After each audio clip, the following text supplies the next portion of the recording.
Here it is. This is a big moment. What is this, Josh? I'm new to this show. I just tuned in the last year. Well, I will tell you what this is as I open this really, really expensive envelope that management doesn't even know I used. This is the JP poll. I hold in my hand the JP poll right now. Huge immunity, just huge immunity.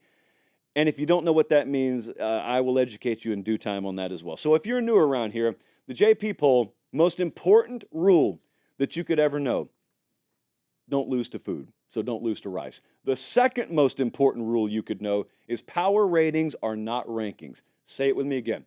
Power ratings are not rankings. These are not rankings. This has nothing to do with merit. This has nothing to do with your win-loss record. Frankly, we really don't care all that much about that. This is about future-facing neutral field favorability. Josh, what is the difference between rankings and ratings? I have prepared a helpful example. Imagine you grew up with a kid named Jeff and a kid named Steve. The names are interchangeable here. Don't focus on the wrong part of the story. Jeff is faster than Steve. You guys have raced as kids a million times, and Jeff beat Steve 100 times out of 100. You guys grow up, you go to different high schools. Jeff versus Steve is the finals in the city track meet. Who are you picking to win? You're picking Jeff to win. Why are you picking Jeff to win? Is that just a blind guess? No. You've got guided information. You have used your data, in this case your eyeballs, that has seen Jeff beat Steve 100 times out of 100, and you're picking Jeff to win based on that. There's the gun. They're off. Jeff gets out of the block fast. He's pulling ahead of Steve. Jeff trips. Oh my goodness. Jeff trips. Steve pulls ahead of him. Jeff gets up, but it's too late because Steve's got pretty decent speed himself. Steve breaks the tape at the finish line first. Who deserves the trophy? Who won the race? The answer is Steve. Who deserves to be ranked higher that day? Who deserves to be on the number 1 podium, and who deserves to be on the number 2 podium? The answer is Steve number 1, Jeff number 2. This is an example in the merit-based world of how rankings work. However, story's not done. Jeff gets mad. Jeff, in true Stone Cold Steve Austin fashion, I believe the night after King of the Ring 98 against Kane, he tells Steve, I want a rematch. You know this wasn't fair. Or maybe it was fair, but you know you're not better than me. Will you give me a rematch? And Steve, stupidly, says, yes, I'll give you a rematch. They race again the next week. Who are you picking? Every one of you are picking Jeff again. That's how a power rating works. And someone could say, how could you pick Jeff? This race just happened last week. Steve won it. He's got the medal around his neck. Why would you pick Jeff? Well, maybe because the fastest runner doesn't always win the race. Maybe some outside variables can occasionally interfere. Or in football terms, maybe we score in 3s and 7s. Maybe the road matters. Maybe injury matters. Maybe luck and bounce of ball matters. Maybe the best team doesn't always win on a Saturday, is what I'm saying. Maybe those odds makers and their process and approach have a little merit of their own baked in. So that's what we do with the JP poll. JP poll, according to the model, which is right next to me, is how the model would stack teams if it had to favor them against one another on a neutral field. If it had to spit out its own point spread via a power rating, this is how we would power rate them. I'm going to go 1 through 25 tonight. I'm going to go pretty fast. I'm going to give you some helpful notes along the way because this is the first time that we've unveiled this year, so I know a lot of you are going to have questions. 1 through 5 is pretty clear. And I think most power ratings out there, odds makers, FanDuel included, you'll probably see this 1 through 5. Georgia 1, Ohio State 2, Oregon 3, Texas 4, Alabama 5. Now, you may switch order. You may have Texas ahead of Oregon, Ohio State ahead of Georgia, but that's a pretty clear 1 through 5. Now, I do want to tell you, Georgia is number 1. They're not my pick to win the SEC. How is that? Well, twofold. Number 1, this is the model. This is not my gut. My gut has nothing to do with this. My opinion has nothing to do with this. This is the model spitting this out. I just trust the model implicitly. And number 2, even if I agreed with the model, and I kind of do, I'd probably rank Georgia number 1 right now. I just don't think there's a massive gap between Georgia and these other teams here. I think there's a 7-point gap. The model thinks there's a 7-point gap between Georgia and Alabama, neutral field. So number 1 to number 5, 7-point gap. That's not massive. That's not insurmountable. And it's a smaller gap between, say, Ohio State and Oregon and Texas. So Georgia's number 1, but they play the number 4 team on the road, the number 5 team on the road, the number 8 team on the road. They get number 14 at home. I'll show you them in a little while.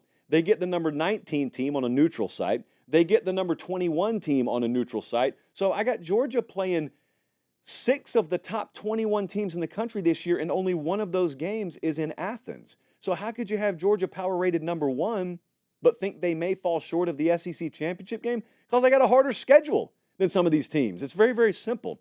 There are 5 SEC and Big Ten teams here.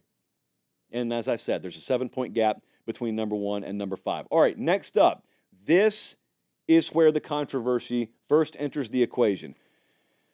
I'm not sure I agree with it, but look, it's the model's turn to talk. That's how the JP poll works. You know who we have number 6? Jesse had nothing to do with this. Penn State is number 6. And I need to tell you, there's not a drop-off. There's not a gap between 5 and 6. In fact, the gap is between Penn State and Notre Dame. There's no gap. There's like a half a point gap or a 0.3 point gap between Penn State and Bama. Bama's 5, Penn State 6. There's a 2.5 point gap between Penn State and Notre Dame. This surprised me. The model apparently has bought all the Andy Koldenicki stock it can. It's bought all the Drew Aller stock it can. It loves the tight end position, does the model. So we got Penn State 6, Notre Dame number 7. Notre Dame, the second highest rated pair of coordinators in the country next to Ohio State, according to the model. Ole Miss number 8, FSU number 9, LSU number 10. Now you notice, once you get down 8, 9, 10, not that there are perfect teams out there, but you start spotting more obvious flaws, potential flaws. So Ole Miss, defense. Florida State, we don't know what necessarily to expect at quarterback. LSU, defense is a total mystery. This is where it's important because you could pick any of these teams apart. We're not measuring these teams against perfection. We're measuring them against the field. That's how power ratings work. And so we're measuring an entire team relative to the rest of the teams around them. So LSU's number 10, you could say, oh, Josh, I think their defense is going to be terrible. Well, maybe it will. Their defense was terrible last year, and they finished 9-3 and had a Heisman Trophy winner and would have made the playoff if we had one. So, again, you could have a bad defense and still be a top 10 team, depending on how good the field is around you. Let's go 11 through 15, and then I'm going to stop and I'm going to point something out for you. Number 11, that's where Michigan is. I think I'd have Michigan a couple of spots higher. That's splitting hairs. The gap's not that big. But the model starts Michigan at number 11. Oklahoma hanging out there bordering on the top 10. Oklahoma at number 12. Texas A&M, 13. Tennessee, 14. And Missouri, 15. This model has no clue what conference you're in. So save it with the SEC bias thing. Save it with the Big Ten bias thing. It sees a blind stat profile. That's what it sees. The SEC teams have a lot more talent per capita than most teams out there. Therefore, they are going to get some nods of the head and favorable treatment in any kind of power rating format. And I do want to note this. We're through 15 teams here. We got 9 SEC teams in the top 15. We got 4 Big Tens. We only got 1 ACC team so far. That's Florida State. And we've got 1 independent, and that's Notre Dame. That changes quickly once you get outside the top 15. So number 16 through 20, we got Kansas State. That's the first Big 12 team. We got them number 16. Utah's right there behind them at 17. In fact, I think they had the same rating, so we could call that a tie at 16. Miami is 18. Clemson's 19. USC's 20. So the model, albeit by 0.1 points, has Miami ahead of Clemson. And the bigger note there is Clemson's floating down there in the low teens, around number 20. USC number 20. USC total wild card. I could see them being 30th. I could see them being 10th, and neither would really surprise me. Kansas State at number 16 would be a 1.2 point favorite against number 20 USC right now. So the gap between 16 and 20 is ultra compressed. We call this accordion mode. The accordion as an instrument, you expand, contract, expand, contract. Well, this thing's really contracted. 16 through 20, there's no gap whatsoever. You could just view these teams as basically the same right now. The model does anyway. Moving along, number 21 through 25. This will get fun really quick. The model has Florida at number 21. Save it. I'm going to come back to it. Save it. Iowa at number 22. Oklahoma State, my preseason pick to win the Big 12, at number 23. Wisconsin, 24. Iowa State, 25. I knew the model would come through. Iowa State at number 25. So let's talk about Florida for just a second, shall we? Florida's at number 21. How is this possible? Florida's over-under win total is 4.5. Well, it's because they play a whole lot of teams better than them. That's why their win total is 4.5. The model, at least, thinks that Florida could legitimately compete to win the Big 12. As is. Take the team, drop them in the Big 12. They could compete to win the Big 12. Not only that, but if I'm looking at Clemson and Miami just within a point or two of Florida, it also thinks they could compete to win the ACC. So Florida, don't let them get imprisoned by a tough schedule and all of a sudden you look and you think, oh, the quality of team is bad. Now, maybe the model's wrong and the quality of Florida's team ends up not being good. More likely is that Florida's a really improved team. Florida's floating in that 20 to 25 range, and they end up playing a ton of teams ranked ahead of them, and they lose those games, and then you falsely believe that Florida's terrible. There's a world where they go 6-6 or 7-5, and they're like the 24th best team in the country. There's a world where that could happen because of their schedule. Also, Iowa's at 22. If Iowa can get any offense, Iowa's one of the sleeper teams in the country this year. We had Kirk Ferentz. I think it was Cannell and I. We interviewed Kirk Ferentz the other day at Big Ten Media Days, and Kirk Ferentz always has like a sly grin on his face. So he had it, and he was talking about how they're bringing in Tim Lester, the offensive coordinator, and they're changing some things up. They haven't played to the standard on the offensive line they've wanted to, and okay, I know it's hard to believe in offensive progression at Iowa. I have a hard time believing in it. If it happens, heads up there, because I don't think they're forgetting how to play defense anytime soon. So that's the top 25. This is the model. This is not me. Remember, I have the right to override this at any point, but I did not because it's the preseason.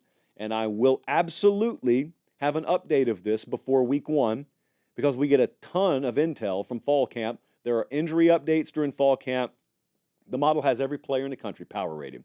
And so any kind of depth chart hit that you take, the model will take into account. There are 8, count them, 8 top 25 matchups according to the model's ratings in the first 3 weeks of the season. 8 top 25 matchups.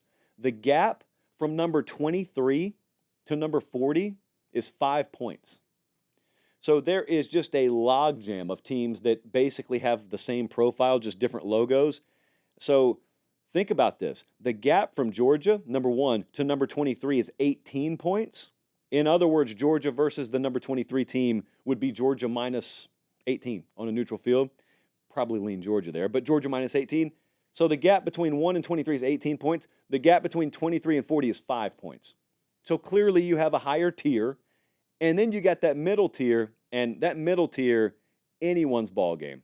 You could, for example, you could have a couple of injuries on the offensive line, not play a football game at all, and drop from number 23 to number 37. And it looks like, why did I just drop 14 spots?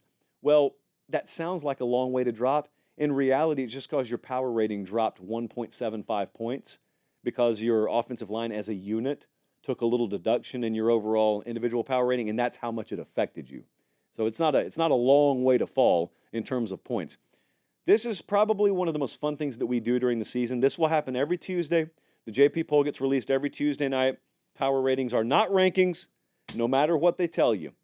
And it's a running joke on the show because you will see, especially on the good old socials, you will see me, what do we put it at, guys? Probably 15 times during any given week when someone questions why I have so-and-so ranked above so-and-so. And what do I have to say? I have to say, I didn't have anyone ranked anywhere. And then someone comes in, gets mad, argues, that's just semantics. They're the same thing. Nope. Remember, Jeff versus Steve, city championship track meet. What did Jeff teach us? Power ratings are not rankings. If they were, then you would have picked Steve to win the next week, and you didn't. And I pray for anyone who tuned in late and just heard that metaphor on the back end without the context of the front end. Again, all I can do is pray. Or I could pray and then tell you rewind the show later and listen to the front end. So that's the JP poll. I can't wait to have all of you agree with that.